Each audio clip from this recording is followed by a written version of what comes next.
Pigmentation को जड़ से ठीक करना है तो उसकी जड़ पे वार करना जरूरी है। याद रखें, जब हम रूट कॉज को ट्रीट करते हैं तभी वो समस्या हमेशा के लिए और पूरी तरीके से जाती है। और ये भी समझें कि जो प्रॉब्लम जहाँ से स्टार्ट होती है उसका सॉल्यूशन भी वहीं पर छुपा होता है।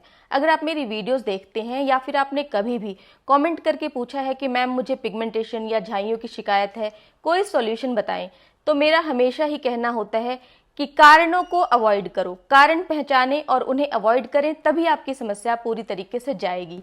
ऐसे में काफ़ी लोगों का कहना होता है कि मैम मुझे मेरी पिगमेंटेशन का कारण नहीं समझ आता। तो आज की इस वीडियो में मैं आपको आपकी पिगमेंटेशन की जड़ पहचानने में हेल्प करूंगी ताकि आप उसे जड़ से ठीक कर सकें। आज की वीडियो में आपको कुछ शॉकिंग फैक्ट्स भी जानने के लिए मिलेंगे। ये वीडियो बहुत ही ज़्यादा इंपॉर्टेंट होने वाली है, तो ध्यान से सुने। चलिए स्टार्ट करते हैं आज की video. Thanks to all beautiful eyes watching my channel. मैं डॉक्टर वंदना, आपकी मिलाज़मा सक्सेस स्टोरी में आपके साथी। पिगमेंटेशन के पॉसिबल कौन कौन से कारण होते हैं वो तो हम सभी को पता ही है। अगर किसी को नहीं पता तो वो प्रीवियस वीडियो कॉज ऑफ मिलाज़मा जाके देख सकता है। अब बात करते हैं कि आपकी पिगमेंटेशन में कौन सा कारण इन्वॉल्व है, उसको हम कैसे पकड़ें। तो सबसे पहले तो जो पिगमेंटेशन के कारण है वो 3 तरीके के हो सकते हैं। या तो अंदरूनी कारण हो सकता है, बाहरी कारण यानी कि त्वचा पर आपने कुछ लगाया वो हो सकता है, या फिर हो सकता है कि दोनों ही चीज़ें हों, यानी बॉडी के अंदर भी कुछ प्रॉब्लम है और स्किन पर भी आपने कुछ लगा लिया जिससे आपको पिगमेंटेशन हो गई।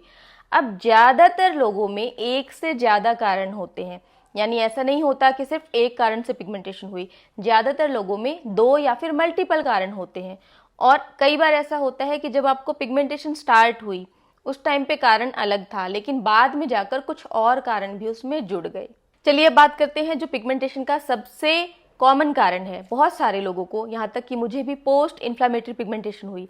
तो आप इसको कैसे पहचानेंगे? अगर आपको बहुत ज़्यादा एक्ने हुए उसके बाद आपको पिगमेंटेशन हो गई, या फिर आपने बहुत ज़्यादा स्क्रब किया, स्क्रब के बाद आपकी जो स्किन है वो रेड हो गई, छिल गई, उसके बाद आपको पिगमेंटेशन हो गई, या फिर आपने हार्श चीज़ें जैसे कि फिटकरी का इस्तेमाल कर लिया या फिर नींबू को डायरेक्टली अपनी स्किन पर लगाने लगी जिसके बाद जाकर आपको पिगमेंटेशन हो गई, या फिर आपने ट्रेटेनॉइन जैसी क्रीम लगाई जिससे जो आपकी स्किन है वो रेड हो गई, उतरने लगी, फिर कुछ टाइम बाद आपको पिगमेंटेशन होने लगी, या फिर आपने लेज़र कराया या फिर केमिकल पील कराया जिसके कारण आपको पिगमेंटेशन होने लगी। तो ये जो पिगमेंटेशन होती है पोस्ट इन्फ्लामेटरी पिगमेंटेशन होती है, यानी आपकी जो पिगमेंटेशन का कारण है वो है इन्फ्लामेशन। कुछ लोगों ने डर्मा रोलर का इस्तेमाल किया उसके बाद उनको पिगमेंटेशन हो गई, तो ये भी पोस्ट इन्फ्लामेटरी पिगमेंटेशन है। यानी किसी भी कारण से जब आपके स्किन में इन्फ्लामेशन होती है उसके बाद पिगमेंटेशन आती है तो ये पोस्ट इन्फ्लामेटरी पिगमेंटेशन है। इन्फ्लामेशन को कैसे पहचानेंगे? तो इसकी कुछ निशानियां होती हैं, यानी जो आपके स्किन है उसके अंदर रेडनेस आएगी। जैसे एक्ने होते हैं तो क्या होता है, एक्ने जो होते हैं उनमें भी रेडनेस होती है। फिर स्किन का जो टेम्परेचर है वो बढ़ जाता है, किसी किसी को स्किन में जलन महसूस होती है, हीट महसूस होती है, या फिर जब धूप में जाते हैं तो स्किन उसको टॉलरेट नहीं कर पाती है, तो ये भी निशानी है कि आपके स्किन में इन्फ्लामेशन है। तीसरा, स्किन में स्वेलिंग आ सकती है। तो स्वेलिंग कई बार बहुत ही कम होती है, वो नहीं दिखाई देती। जैसे जब पिंपल्स होते हैं तो पिंपल्स के अंदर तो हम स्वेलिंग को देख सकते हैं, वहाँ पे हमें स्वेलिंग समझ आ जाती है। या फिर बहुत ज़्यादा जब इन्फ्लामेशन हो तो स्किन में जो स्वेलिंग आती है वो भी समझ आ जाती है। लेकिन कई बार इन्फ्लामेशन कम होता है और स्वेलिंग हमें विजिबली दिखाई नहीं देती, फिर भी वहाँ पर हो सकती है। तो अगर इन सभी कारणों में से कोई भी कारण है तो आपकी पिगमेंटेशन पोस्ट इन्फ्लामेटरी हो सकती है। ऐसे में आपको क्या खास ध्यान रखने की ज़रूरत है? अगर आपकी पिगमेंटेशन फ्रेश है, फ्रेश होना या ना होना इससे क्या फ़र्क पड़ता है? मतलब अगर आपको अभी अभी हाल फिलहाल में या फिर 1 साल के अंदर अंदर कहीं पिगमेंटेशन हुई है तो चांसेस हैं कि अभी भी आपके स्किन में इन्फ्लामेशन हो सकती है। अगर आपकी पिगमेंटेशन बहुत पुरानी हो गई, जैसे किसी को एक्ने के बाद ही मान लो पिगमेंटेशन हुई लेकिन उसको 7-8 साल हो चुके हैं पिगमेंटेशन को, ऐसे में इन्फ्लामेशन तो ठीक हो चुका होता है लेकिन दूसरे जो कारण हैं वो आकर इन्वॉल्व हो जाते हैं। तो आपको ये करना है, जिस किसी को भी पोस्ट इन्फ्लामेटरी फ्रेश पिगमेंटेशन है 1 साल के अंदर अंदर हुई है, उनको स्क्रब बिल्कुल भी यूज़ नहीं करना है। स्किन पर कोई भी गर्म चीज़ नहीं लगानी है। और आपको क्या लगाना है? स्किन पर घी लगाना है। आपको उशीर, जिसको खस या फिर वेटिवर कहते हैं, वो बहुत ही अच्छा होता है, बहुत ही कूलिंग इफेक्ट देता है आपकी स्किन को, आपको वो लगाना है। और इस तरह की पिगमेंटेशन में आप क्या लगाएंगे इनिशियल स्टेज पर, इसके लिए मैंने sensitive skin care routine already upload किया हुआ है।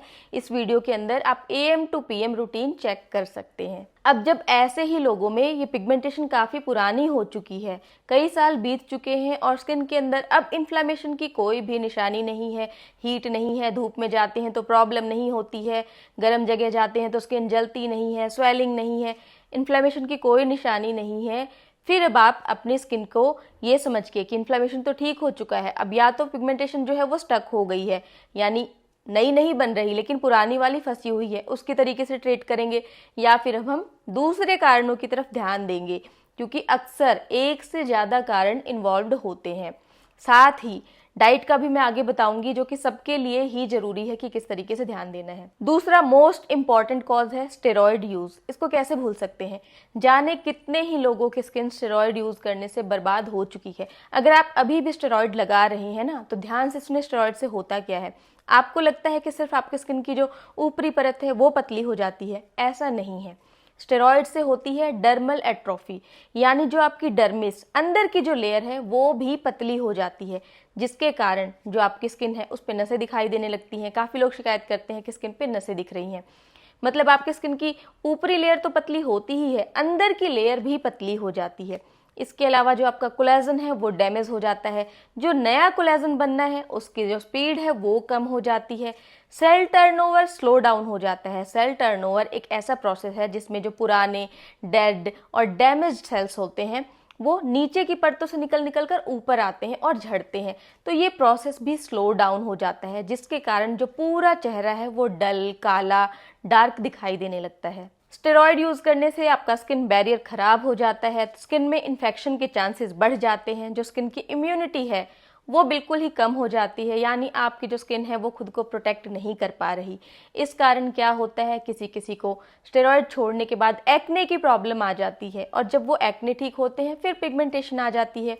कुछ लोगों में क्या होता है, स्टेरॉइड छोड़ने से स्किन में इन्फ्लेमेशन आ जाती है, उस इन्फ्लेमेशन के कारण पिगमेंटेशन आ जाती है। यानी स्टेरॉइड यूज करने के बाद जो पिगमेंटेशन आती है वो बाकी जो पोस्ट इन्फ्लेमेटरी पिगमेंटेशन है उससे भी ज़्यादा खराब होती है। अब जिनको भी स्टेरॉइड से पिगमेंटेशन हुई है उनका भी अगर फ्रेश केस है, यानी 1 साल के अंदर अंदर ऐसा हुआ है, तो आपको क्या करना है, आपको भी sensitive skin care routine follow करना है। कोई भी गर्म चीज़ या फिर गर्म तासीर की चीज़ या फिर स्क्रब चेहरे पर इस्तेमाल नहीं करनी। डाइट पर आपको और ख़ास ध्यान देने की ज़रूरत है, क्योंकि आपका कोलेजन भी डैमेज हो रखा है, स्किन आपकी डैमेज है। ऐसे में आपको न्यूट्रिशन की और ज़्यादा ज़रूरत है ताकि आपकी स्किन हील कर सके। तो आपको ऐसी चीज़ें लेनी है जो आपकी बॉडी में कोलेजन को बूस्ट करती हैं, जैसे कि आंवला हो गया, या फिर जो गुलाब के पत्ते हैं, अनार है, अमरूद है, ऐसी चीज़ें हमारे शरीर में कोलेजन को बूस्ट करती हैं। तो जो थर्ड पॉइंट है उसमें मैं कई सारे कारणों को इंक्लूड करूंगी। ऐसा क्यों, ये आपको भी समझ आ जाएगा। तो कुछ लोगों के अंदर धूप में घूमने से पिगमेंटेशन हो जाती है, या फिर हीट के कारण, यानी महिलाएं चूल्हे पर खाना बना रही हैं उसके कारण पिगमेंटेशन हो जाती है, प्रेगनेंसी में पिगमेंटेशन हो जाती है, या फिर शरीर में हार्मोनल इम्बैलेंस है, PCOS है, पीरियड्स ठीक से नहीं आ रहे, सिस्ट है, फाइब्रॉइड है, इनके कारण, या फिर कई बार हार्मोनल पिल्स लेने के कारण पिगमेंटेशन हो जाती है। कुछ लोगों के अंदर न्यूट्रिशनल डेफिशिएंसी होती है, यानी कि विटामिन्स की कमी होती है, खून की कमी होती है, जिससे पिगमेंटेशन हो जाती है। अब आपको ध्यान देना है कि ये कभी भी इकलौते कारण नहीं होते। तो कई लोग मुझसे पूछते हैं कि उनकी पिगमेंटेशन हेरिडिटरी है, यानी पीढ़ी दर पीढ़ी चली आ रही है, तो क्या ये ठीक हो सकती है। अब आपको ये समझना है कि पिगमेंटेशन हेरिडिटरी होने का मतलब ये नहीं है कि इसका यही कारण है। इसका मतलब ये है कि जो आपकी त्वचा है उसकी जो प्रकृति है, उसका जो स्वभाव है वो ऐसा है कि ये धूप के प्रति, शरीर में होने वाले हार्मोनल बदलाव के प्रति अधिक संवेदनशील है। अब आप देखें तो धूप में तो कई लोग घूमते हैं, लेकिन सबको पिगमेंटेशन नहीं होती, हीट से सबको पिगमेंटेशन नहीं होती, हार्मोनल बदलाव से, प्रेगनेंसी से सबको पिगमेंटेशन नहीं होती, या फिर विटामिन्स की कमी से भी सबको पिगमेंटेशन नहीं होती। यानी जो आपकी स्किन है, आपकी त्वचा है, वो स्टार्टिंग से ही अधिक संवेदनशील है कि अगर आपके शरीर में इस तरीके के बदलाव आएंगे या फिर आपको धूप का एक्सपोजर होगा तो आपकी स्किन में पिगमेंटेशन होने के चांसेस अधिक हैं। तो इसमें क्या किया जा सकता है? सबसे बड़ी बात, धूप से आपको बचने की ज़रूरत है, धूप से अपने स्किन को प्रोटेक्ट करने की ज़रूरत है, क्योंकि दूसरों को जिस धूप से कोई फ़र्क नहीं पड़ रहा उससे आपके स्किन को फ़र्क पड़ रहा है। जो आपकी बॉडी में हार्मोनल बदलाव नेचुरली आ रहे हैं, जैसे कि प्रेगनेंसी में हो रहे हैं, उसके लिए आप कुछ नहीं कर सकते। लेकिन अगर आप प्रेग्नेंट हैं और आपकी जो स्किन है उसकी प्रकृति ऐसी है कि आपको पहले पिगमेंटेशन हो चुकी है, तो अब आपको क्या करना है कि बचाव करना है, धूप में जाना अवॉइड करना है, हीट के पास जाना अवॉइड करना है, जितना आप अवॉइड कर सकें, और खान पान का आपको ध्यान रखना है। बाकी जिनको हार्मोनल इम्बैलेंस की प्रॉब्लम है, हार्मोनल जो इम्बैलेंस है वो हमेशा ही गलत खान पान और गलत लाइफस्टाइल से आता है। अगर आप इसको करेक्ट करेंगे तो ये ठीक हो जाएगा। सबसे जो इसमें इंपॉर्टेंट होता है कि फिजिकल एक्टिविटी को बढ़ाना, मतलब जिनकी भी ऐसी लाइफस्टाइल है जिसमें फिजिकल एक्टिविटी अच्छी नहीं होती, उनको जो है हार्मोनल इम्बैलेंस बहुत ही आसानी से हो जाता है। खासकर जिन महिलाओं की सिटिंग जॉब होती है, जो कि बिल्कुल भी वर्कआउट नहीं करती, वॉक नहीं करती, उनको ईजिली जो है हार्मोनल इम्बैलेंस की समस्या हो जाती है।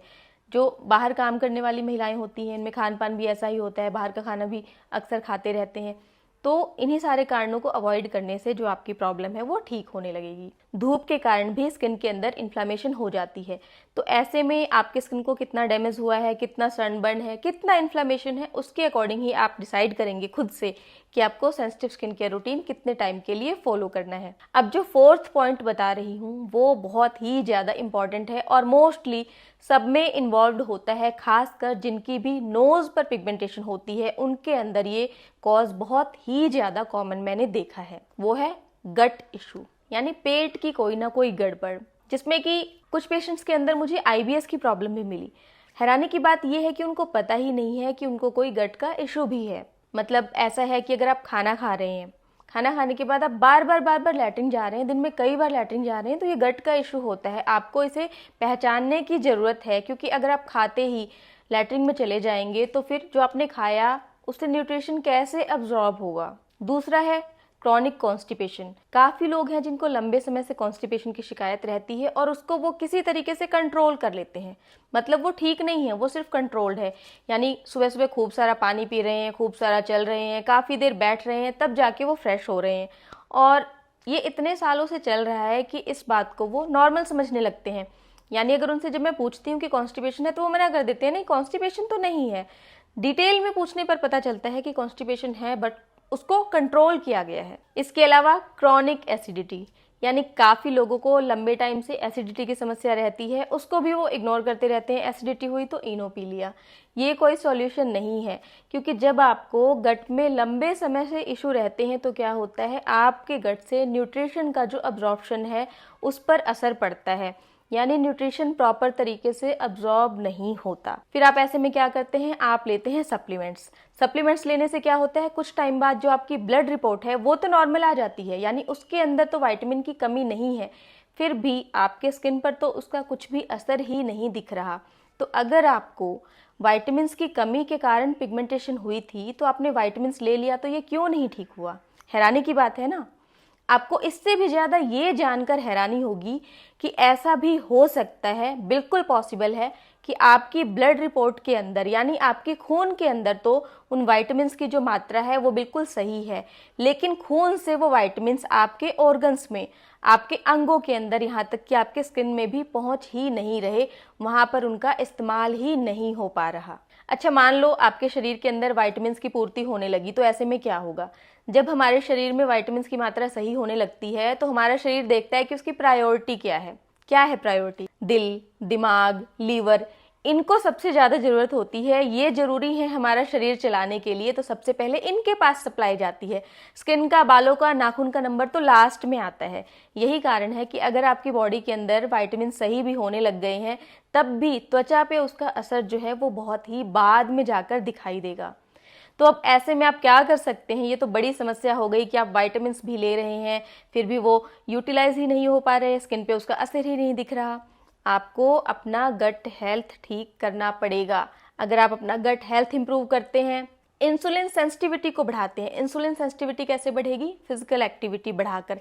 इन्फ्लामेशन कंट्रोल करते हैं, तब ये जो न्यूट्रिएंट्स हैं ये आपकी बॉडी में जाकर यूटिलाइज होने लगेंगे। तो बॉडी के अंदर इन्फ्लामेशन को कैसे रिड्यूस करेंगे, ये तो आपको पूछने की ज़रूरत नहीं है, क्योंकि इस पर मैं ऑलरेडी बहुत सारी वीडियोस बना चुकी हूँ। यानी आपको गर्म तासीर की जितनी भी चीज़ें हैं वो अवॉइड करनी है, ठंडी तासीर की चीज़ें आपको खानी है, जिससे आपके शरीर में पित्त बैलेंस होगा और इन्फ्लामेशन भी रिड्यूस हो जाएगा। तो पित्त बैलेंस को लेकर या फिर मिलाज़्मा डाइट को लेकर मैंने जितनी भी वीडियोस बनाई हैं उसमें इस बात का ध्यान रखा है कि इस चीज़ से आपकी बॉडी के अंदर इन्फ्लामेशन रिड्यूस हो, हार्मोन बैलेंस हो। लेकिन आपको खास ध्यान ये रखना है कि जो चीज़ आपको नहीं पचती वो आपको नहीं खानी, क्योंकि मैटर ही नहीं करता आप क्या खा रहे हैं क्या नहीं खा रहे। अगर वो आपको नहीं पच रहा तो उससे आपको फ़ायदा नहीं मिलेगा। इनफैक्ट आयुर्वेद के अकॉर्डिंग अगर फूड नहीं पचता है तो वो आम विष की तरह शरीर में इकट्ठा होता है, जो कि स्किन की बीमारियों का कारण बनता है। तो आपको आप क्या खा रहे हैं इस टाइम गट हेल्थ का जरूर ध्यान रखना है कि वो आपकी गट को सूट कर रहा है या नहीं कर रहा। एक और इम्पॉर्टेंट बात, बहुत मना करने के बाद भी लोग कच्ची सब्जियां खा रहे हैं। आयुर्वेद में तो मना किया ही गया है कि कच्ची सब्जियों का सेवन नहीं करना है, लेकिन मॉडर्न साइंस भी कहती है कि जो कच्ची सब्जियां होती हैं उनके अंदर एंटी न्यूट्रिएंट्स होते हैं। अब काफ़ी लोग पालक का जूस बना बना कर पी रहे हैं, सर्दियों में और भी बढ़ा देते हैं। आपको ये नहीं करना है। 5वां कारण ऐसा है जो कि हर किसी में मिलता है, जी हाँ हर किसी में, वो है स्ट्रेस। किसी को स्ट्रेस है इस कारण पिगमेंटेशन हो गई, और किसी को पिगमेंटेशन है इस बात से उन्हें स्ट्रेस होता है, जिससे उनकी पिगमेंटेशन ठीक होने का नाम ही नहीं लेती। हैरानी की बात तो ये है कि जो स्ट्रेस है उसका इलाज आपके पास ज़्यादा है, डॉक्टर के पास कम। मतलब अगर आप खुद उस चीज़ से बाहर नहीं आना चाहते तो कोई भी डॉक्टर, कोई भी मेडिसिन पूरी तरीके से आपको हेल्प नहीं कर सकती। अगर आप दिन में सिर्फ 2 मिनट निकाल कर भी अपनी मेंटल हेल्थ पर ध्यान देना स्टार्ट करते हैं तो ये शुरुआत भी बहुत अच्छी रहेगी। तो आज की वीडियो बस यहीं तक। अब उम्मीद करती हूँ कि आपको आपकी पिगमेंटेशन का जो कारण है वो अच्छे से समझ आ गया है। आपको ये भी अब पूछने की ज़रूरत नहीं है कि मैं स्किन केयर और डाइट, योगा, एक्सरसाइज 2 सालों से फॉलो कर रही हूँ, आराम क्यों नहीं मिला। आपको या तो गट का इशू है जिस पे आपने ध्यान नहीं दिया, जो डाइट है वो अब्जॉर्ब नहीं हो रही, या फिर स्ट्रेस का इशू है। इसको आप फाइंड आउट करने की कोशिश करें। और ध्यान रखें, जब आपकी पूरी बॉडी हील हो जाएगी ना तो स्किन का नंबर लास्ट में आएगा। तो गिव अप नहीं करना है। आप जो भी हेल्दी जो लाइफस्टाइल है, डाइट है आपने अपना रखा है, उसको कंटिन्यू करें। अगर वीडियो अच्छी लगी हो तो लाइक कर दें। ऐसी और वीडियोस के लिए subscribe to my channel. Stay healthy and keep glowing.